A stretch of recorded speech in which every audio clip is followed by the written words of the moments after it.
everybody, welcome to today's video for anyone who has a senior nursing assistant or senior healthcare support worker interview coming up. I'm going to give you lots of tips to help you prepare for interview questions, and I'm the author of the book How to Prepare for Interviews and Develop Your Career as a Nurse or Midwife, and I've spent my career supporting nurses and support workers through interviews. If you find the tips in this video useful, don't forget to give it a thumbs up, and I've got lots more free videos on my YouTube channel to support career development. I hope you find them useful. So before I go through some potential interview questions, it's very important that you do some background research for the specific role that you've applied for. These roles are competitive as there are less senior support worker roles than support worker roles. So you should not just be taking generic answers off the internet for every interview. Your answers need to link to your personal skills, your experiences, and the specific role that you've applied for. The interviewer needs to know that you've done some background research into the role and them as an employer, and that you've got the skills and knowledge to do the role. Is the role in the community? Is it an acute care ward, hospital ward?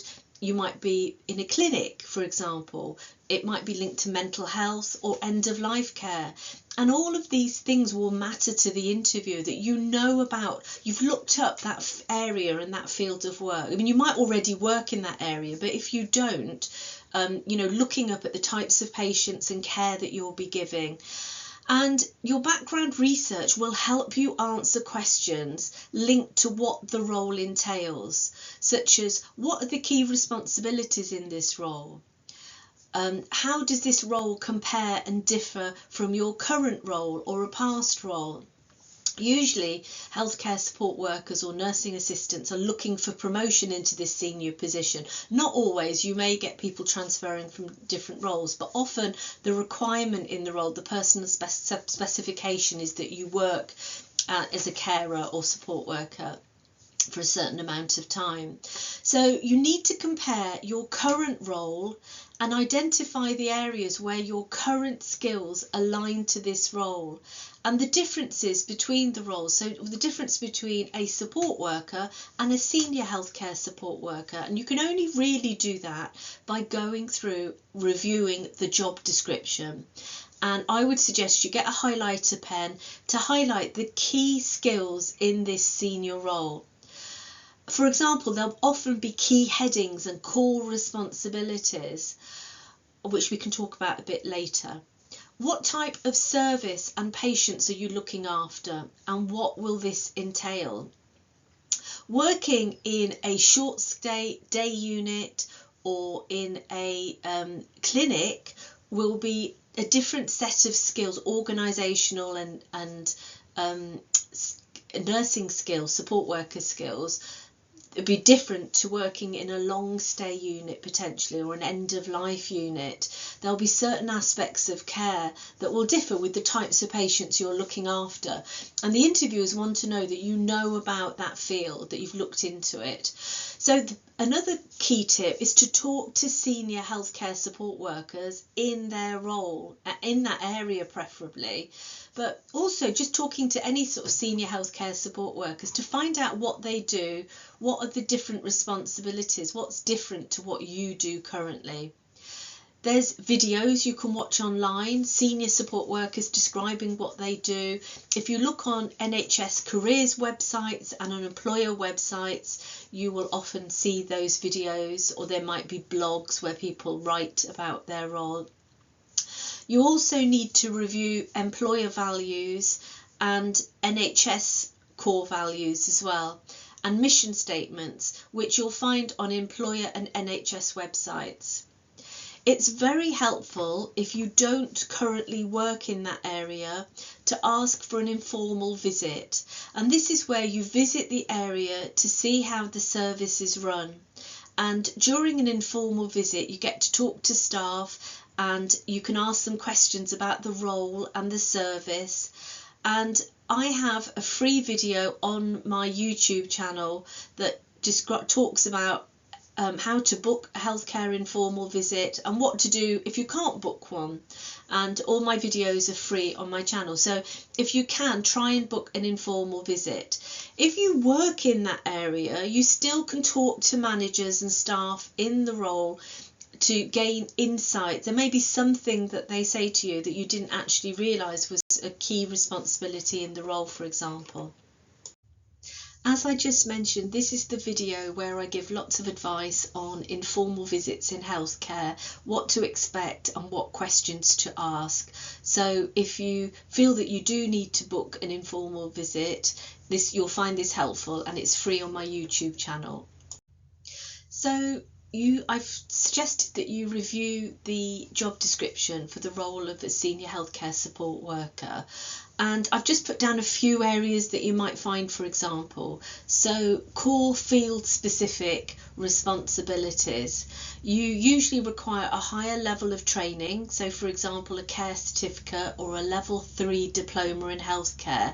Again, it depends on the role, and a lot of these senior support worker skills will usually involve more delegation to others. You're still under the guidance of registered practitioners, but you'd be delegating tasks to juniors in the team, and you'll have key workload responsibilities.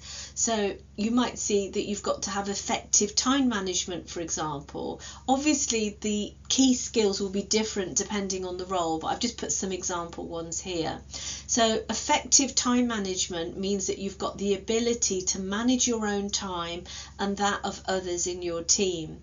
And you need some people management skills, so you should be able to work collaboratively with others. So be a good team player, be able to motivate others.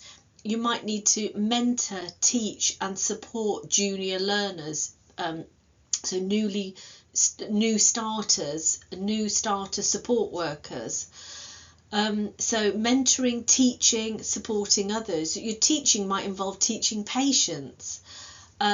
You might be responsible for making sure that all new starter healthcare support workers are orientated for the area, for example. You might act as a buddy or an assessor for new support workers under the supervision of a registered practitioner.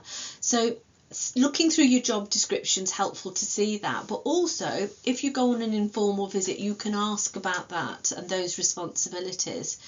A senior healthcare support worker might have to take responsibility within a clinical area for a core area, and it could be even a core area of interest that links to a link role. So for example, you might be a resource for patient nutrition, making sure patients have food and fluids, and you might have some core responsibilities where you're sort of looking after and supporting your team to make sure all those patients have that nutrition.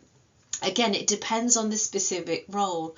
So there's some of the differences between a band 2 and a band 3, or a support worker and a senior support worker, and direct care responsibilities will specifically relate to the role.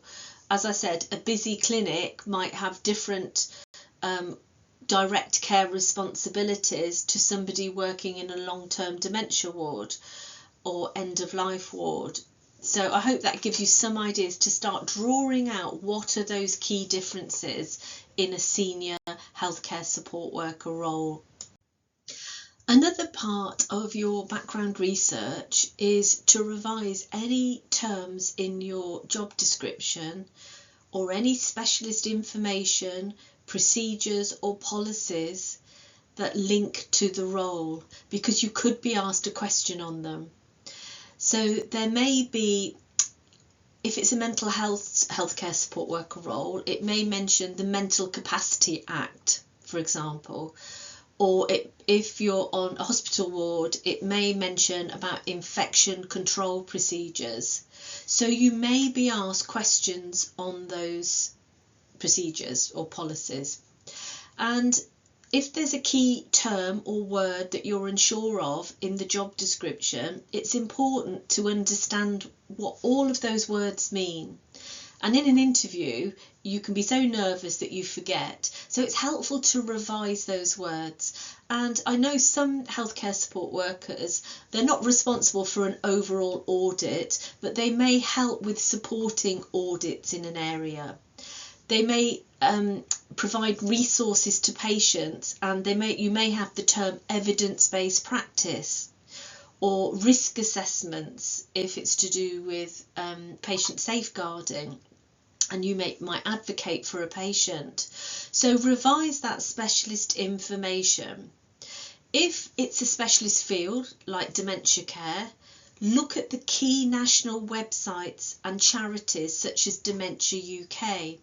So all specialist fields, wherever you work, will potentially have charities or have web-based resources. So have a read around those specialist fields. So review policies and procedures. So I've just put a few examples. Infection control policy, escalation policy. A big part of your role is with safeguarding, and if there's something that you think's unsafe for a patient or a staff member, that you know to escalate that. Safe storage and use of equipment. So have a look at some of those policies and procedures and be aware of them, as you may be given a scenario linked to one of those areas. Also think about the team you'll be working with and that organisation and their roles. It may be a position where you're working with a lot of different allied health professionals, not just nurses. So it's helpful to know who supports the patients in the service. There may be specialist services and charitable organisations that work alongside you. So if it's end-of-life care in the community, you'll have Macmillan nurses, for example. Or if it's an addiction crisis team in the community, you'll have specialist nurses linked to that area. And it's helpful to learn about what they do and how they support patients and the team too.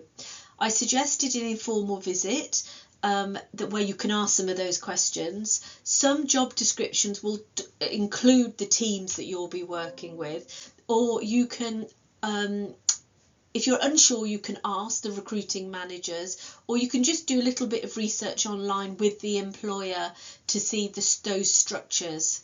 And it's really helpful, because if you get asked a question on escalation, or you get asked a question on team working, you can say, well, I'm aware that in this role we work alongside Macmillan nurses, and it might be that you escalate to, it might be linked to something that you might escalate to them, as well as the nursing structures. So it all helps to inform your interview answers to questions. So I've just put some key terms you might see in job descriptions and standards that you may be asked. What is your understanding of safeguarding? You might see the term clinical governance, audits or risk assessments, infection control, patient confidentiality, holistic and person-centred care, NHS or trust values. Or there may be other keywords. So I've just put down a few that is helpful to understand and to revise. If you're unsure about terms linked to audit or clinical governance or quality improvement, you may find some of my videos helpful to give you an overview. They're all free. I don't have enough time to go through all these key terms, but if they are in your job, they might not be, but if they are in the job description, I've got some really simple definitions and explanations in a clinical audit video or QI video or clinical governance. Those videos are aimed at registered nurses, but at the start the definitions of terms are there's a simple overview, so you might find them interesting to watch the whole way through, but the beginning will have all the definition of key terms if you need them. As I mentioned earlier, part of your preparation should be aligning your current key skills to the role that you're applying for. So having reviewed the job description, you need to reflect on the core skills that you have that they're looking for, such as being able to delegate, effective time management, mentoring and supporting others. It'll be dependent on your job description. You're writing down those key skills that are required in the role. You can just do bullet points, and then think about your current role and what you're doing now that shows the development of those skills. So you might have received feedback for being a compassionate, patient-centred support worker. You might have be a team player and work really collaboratively, delivering a high standard of care. And you may be asked for an example of those skills as part of an interview question. You don't need an example for everything, so you must listen to the question. But if you have a value-based interview, for example, you are asked to demonstrate from practice. You have to describe an example from practice where, for example, you've provided compassionate or person-centred care or teamwork, or where you've taught another person. So it's really helpful to do a little exercise of thinking about your current skills and how they align to the role, and how you've been developing the skills that are required for this senior healthcare support worker role.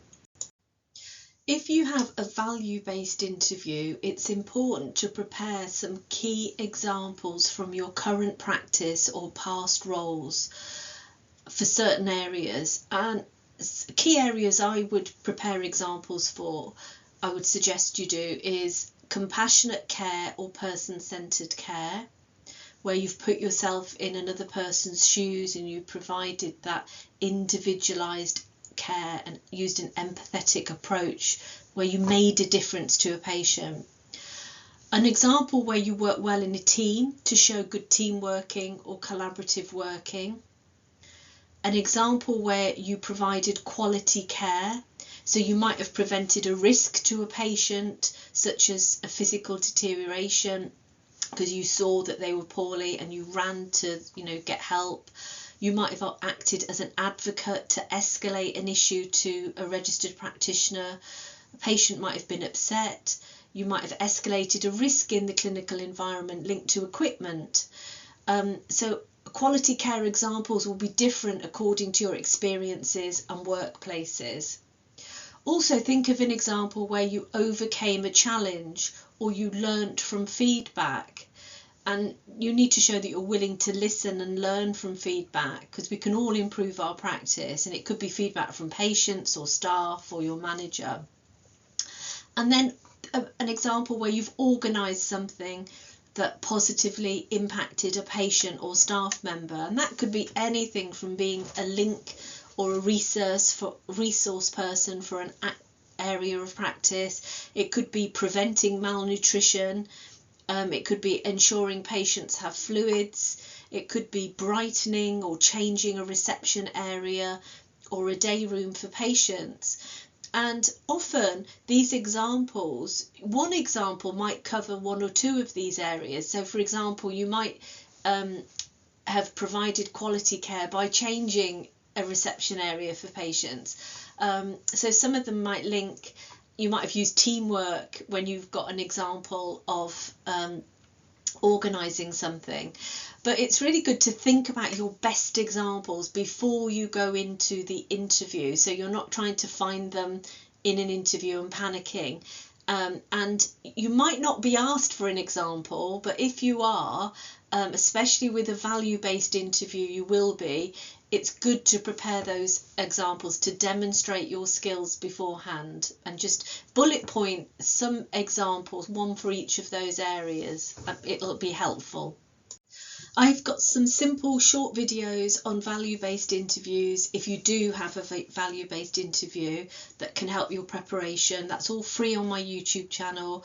I've got a video on the S.T.A.R interview method and when to use it and not to use it. So again, you might find that helpful. And also how to overcome nerves, because often if you haven't had an interview for ages, we all get really nervous. And just remember, interviewers take account of nerves. Don't worry if your voice is shaking. Just if you've done your preparation and just try and answer the questions as best you can, and doing the preparation will really help you, and thinking about some of those interview questions before you go to your interview will help. So hopefully you'll find some of those videos useful. So I've got a few example questions here that might link to a value-based interview. What does compassionate care mean to you? Can you give an example where you made a positive difference to a patient or a staff member? Can you give an example where you supported others, either staff or patients? Tell me about a time when you collaborated positively in a team and how this impacted staff and patients. Talk me through a challenge that you dealt with in your role as a support worker and how you overcame that challenge. Talk me through some previous feedback you've received at work and how it improved your future practice. So you can see these are sort of example questions that would link to the previous slide where you've got to prepare and think about some examples. So I hope you find those helpful. So going through some interview questions, there will always be some generic interview questions that you can prepare for. So you're going to have questions about what the role entails and why you've applied for the role. It might be worded in different ways. So you might just be asked, why have you applied for this senior healthcare support worker role? Or it could be, why have you applied to our organisation or service? Or what do you know about us as an employer? Or what do you know about the role? Or it could just be a really open question, tell me a bit about yourself. And with these sort of questions, it should be personalised to you rather than just taking off ChatGPT and AI questions. They need to be personal to you, because interviewers know when they're too generic answers. Be passionate about the fact that you want this job, you're motivated, what your key skills are, but also talking through your experiences that led you to applying, how long you've been a support worker for, what you've done to develop yourself, any key courses that you've done. You really want to sell yourself here with these sort of answers. And is there any awards that you've won or any feedback that you've had that's really outstanding from managers? And then, so that's sort of why you've applied and about yourself. And then the background preparation that I mentioned earlier will help you with what do you know about the employer, or what do you know about the role, and going through the job description and identifying the difference. You can talk about, well, I know that this role's a step up, that there's the key differences. So you're giving a bit of detail in that answer as well. And then other generic questions you can prepare for, what core values and skills do you have that link to this role? What transferable skills have you developed in your current role that align to this role? So as I said, all of these questions relate to the previous slides and preparation. As I suggested, reviewing the job description and employer websites. And talking to managers and informal visits and people in the role. You can also mention that if you've had an informal visit and been taken round an area, or if you've been talking to senior support workers in your current role, wherever you work, you can say that you've talked to senior support workers and what you've done to really know what those core values and skills are, and do mention that in your answers too. Other generic interview questions you might have relate to the demands of the role. Are you aware of the challenges? And the managers need to know that you're going to be able to deal with the workload. So a typical question would be, how do you manage stress at work? And the interviewer needs to know that you're aware when work is becoming challenging, that you're going to use a team approach, you're going to delegate to others, have effective time management, by escalating and utilising senior support if the situation requires that. But have a think about how you would answer that question. You can also talk about your work-life balance, on how you manage stress out of work and balance that. And you might be asked, how do you manage work-life balance in your current role? Again, this is going to be individualised to you. Talk about what you enjoy out of work to switch off. Talk about those skills that you've developed in your current or past roles that enable you to manage your workload and to balance that work-life balance effectively. And then another question might be, what support will you need in the first few months in the role, and how will you find that support? So they want you to think about the fact that this might be a step up, it's a senior support worker role, and how are you going to manage those extra responsibilities? And again, this is going to be individualised to you, but it might be about orientating yourself to the role and those new responsibilities. Again, you can talk about the key skills you've developed, such as prioritising and delegating in your current role, that will help you in those first few months. But you're still going to need to be orientated, and taking advice from seniors is really important. It could be that you're going to a completely different specialty, so part of that support will be reviewing trust policies. It might be a different employer, and so it's dependent on the role. Another question might be, what area will you need the most support with if you're offered this role? Oh gosh, that's very loud aeroplane there. So again, it could be the responsibilities of supporting others in the team and educating others, and but that you will talk to other senior healthcare support workers. You're going to be led as well by managers in the area, and but it's just thinking about how you would answer that. Again, what challenges do you envisage in the role, and how will you overcome these challenges is a typical question. And what will you find hardest if we offer you this role, and how do you plan to deal with this? So all of those sort of last three questions really about thinking about the areas where everybody starting a new role is going to need to be orientated. They're going to need to know about the current policies. They're going to need to review their current responsibilities, and it's about you're directing your learning. So you might go on the intranet, you might go through charities and link to key websites, but also utilising the support in the team. And but think about how you personally are going to answer those sort of questions. A few more generic interview questions. Typical for any interview: what are your strengths or weaknesses? And you should be reflecting on your practice before the interview, and thinking about the feedback you've received from others might help you. You may say, staff in my current role have said I'm compassionate, hardworking, person-centred. Your strength might be putting yourself in other people's shoes, and your communication skills or your positivity is going to be individualised to you, but you're always going to have areas that you can improve that are slightly weaker. And it might be that you want to improve your knowledge through further study, for example. Some other questions you could prepare for: how do you keep yourself up to date with current evidence? If you're offered this role, how will you keep yourself up to date with current policies? And most employers have online digital repositories nowadays, and you've got local and national policies that you can keep up to date with. Have you completed your care certificate and other training to develop your knowledge and skills? And you can mention all that training, your mandatory training and your statutory training, e-learning. You're always going to be keeping your skills up to date. Any college courses, level 2, level 3, apprenticeships or modules. And you might have some aspirations, that you want to talk about of your future professional development and courses. A question might be, tell me about one of the NHS or trust values. Again, these can be prepared for interview for any role. And how do you demonstrate this value? So you need to know about the NHS values, or it could be the NHS 6 C's. Where do you see yourself in 5 years' time? That's another typical question.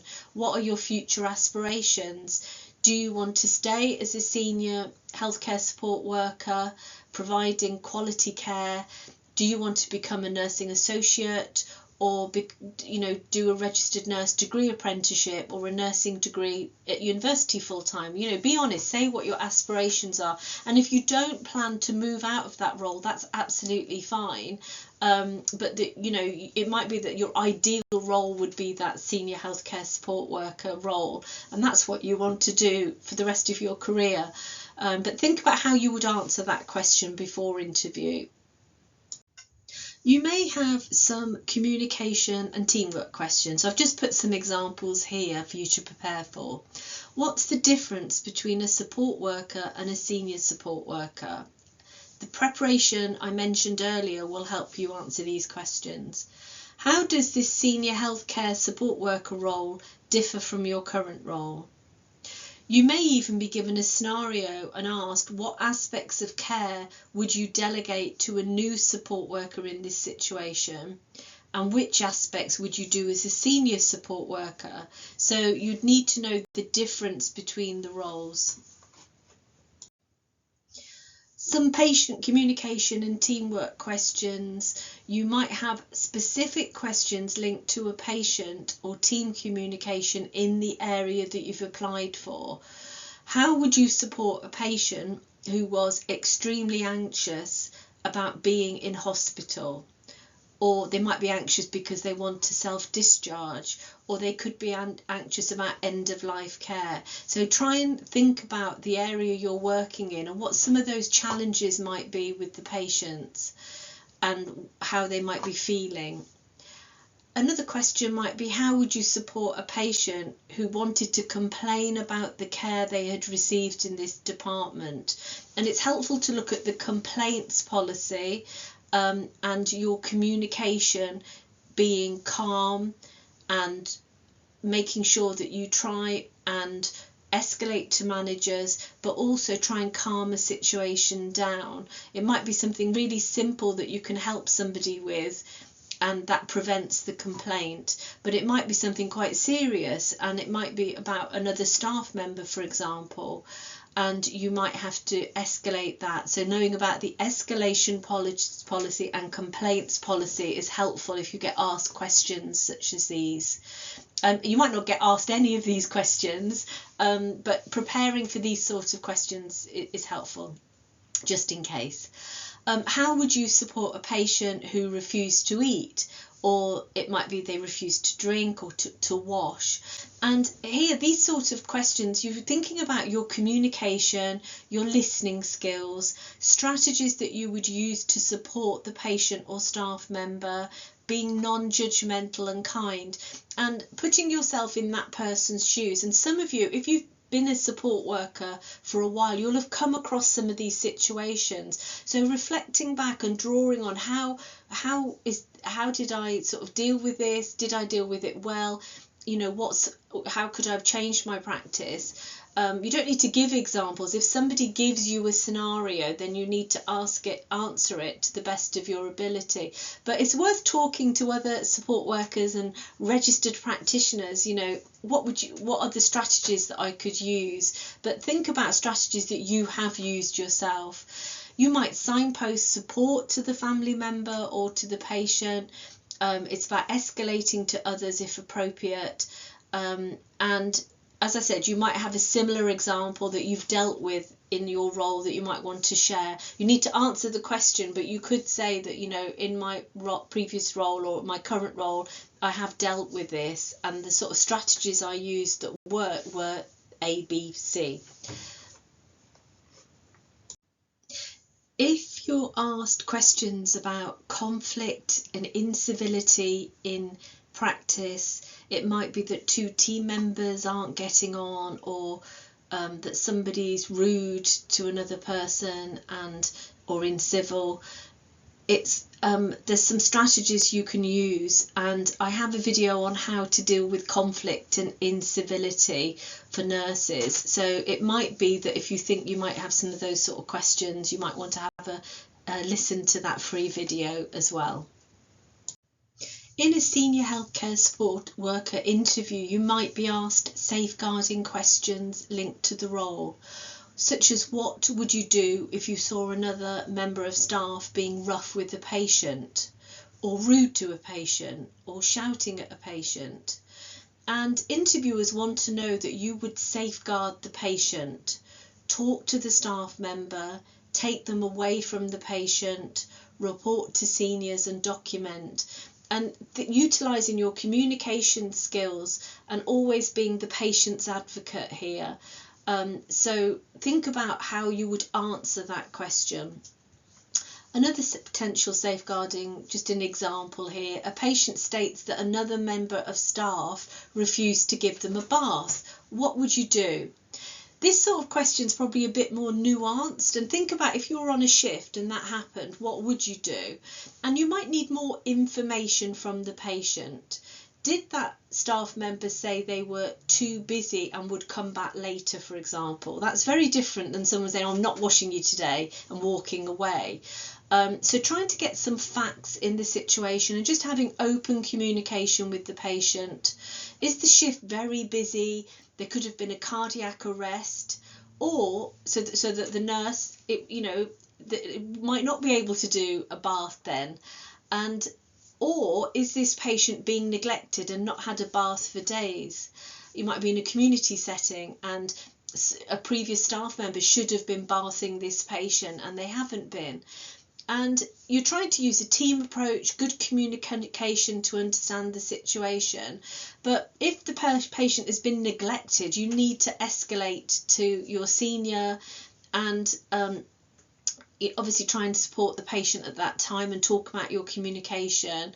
And it might be that that person isn't doing their job and their line manager needs to address that. But you really need to listen to the scenario-based questions. And if you're not quite sure, then you can ask for clarification on the question. But that question's quite broad and it doesn't state why the nurse or the staff member is refusing to give that bath. So it's about getting a bit more information, I would say. And the main aim is to resolve the situation, be an advocate for the patient and safeguard the patient's hygiene and making sure there's no complications due to neglect. You might see a patient being forced to sign a consent for, I've put down, for an endoscopy by a doctor. What would you do? And if you're unsure about any safeguarding, you must always escalate and be safe. And you can describe what happened. You might be that you don't know the full picture, and you can talk to that person the doctor who's trying to consent, talk to your senior manager. Does the patient have capacity to consent? And that might make a difference to the situation. But you need to talk to the patient and ask, are they comfortable with this situation? So again, open communication, listening skills, using that team approach and thinking about whether that should be escalated. If in doubt, talk to your manager and document as well. Most senior healthcare, or all senior healthcare support worker roles, link to national and local quality standards to ensure safe practice and safe care. So you may be asked questions on standards such as what standards and policies must you adhere to ensure patients are safeguarded in our service. And the previous background research I signposted earlier in this talk will help you answer that question.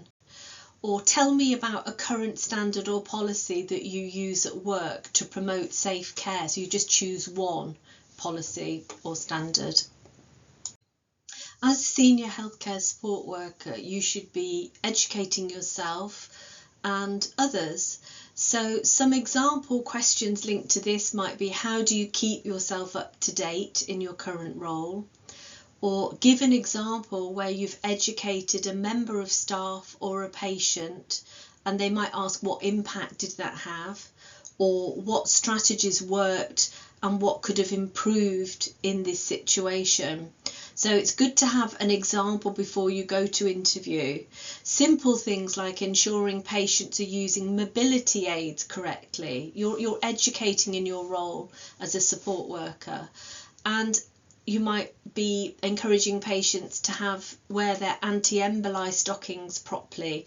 That's going to have an impact. because you're going to prevent a clot and deep vein thrombosis if they wear their stockings correctly.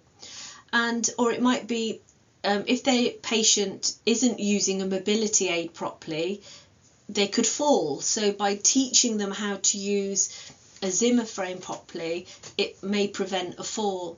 So you've probably got lots of examples there, but thinking about one where you've educated a patient or a member of staff is helpful to have before your interview. As a senior healthcare support worker, you're going to be leading and organising care and workload in a team usually. And so think about questions such as, how would you manage an underperforming care assistant in your team? So you need to find out why they're struggling, why are they underperforming? Is there something going on at home? Are they unhappy at work? So again, being open communication, listening to them, being calm and kind and non-judgmental is important. Speaking to them away from in a quiet place. And is it that they've not been taught in the correct way, as they might not know? So you're acting as a role model. Or is it that they have been told and that they are underperforming, in which case you need support from your senior team? They might have to have some competencies signed off and more training and education. And so it's liaising, using a team approach, but communication skills, and using a team approach in case that they do need that extra support and training as well. And then another example question, how do you promote a positive work environment for patients or staff? Because your role is to motivate and be positive because you're senior and you're a role model. And again, strategies like being openly communicating with the team or patients, not leaving anybody out. In a team, it's like not gossiping, and because you're a role modeling and you're offering to help, you're a role model and you're offering to help others. Is there anything else that you've specifically done? Have a think about how you maintain that positivity at work and motivate others. Just for patients, it might be taking them out for a walk or in a wheelchair and using to the shop and using a person-centered approach and just being there for them. And it could be looking environmentally at a ward reception or day room and making it brighter for the staff and patients. And I'm sure you'll have some of your own examples there. Another question might be, how do you organise your workload in your current role? What strategies do you use?